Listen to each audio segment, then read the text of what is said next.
Hi mga friends! Welcome back again to my channel. So for today's vlog, ang ipapakita ko sa inyo is yung makeup inspired by Lex's Creation. Kung hindi nyo kilala si Lex, siya lang naman yung isa sa mga hinahangaan ko na makeup artist sa social media. Siya yung nagpasikat sa TikTok ng How is it that you go about defining good and evil? Bali yung video niya na yon is naka 13 million views na yata. Bali wala pa siyang 1 month, so sobrang nakaka-amaze talaga.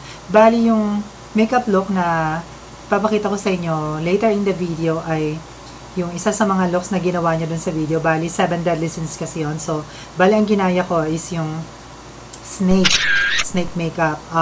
Yung sa kanya is green, since wala akong green na makeup, bali gumawa na lang ako ng version ko.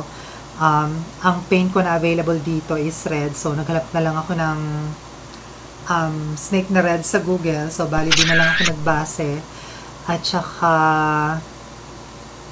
may mga parts sa video na hindi ko na ipakita yung kung paano ko siya ginawa kasi akala ko naka-record or nire-record ko, yung pala is hindi. So pagpasensyahan nyo na. So huwag na po natin patagalin pa.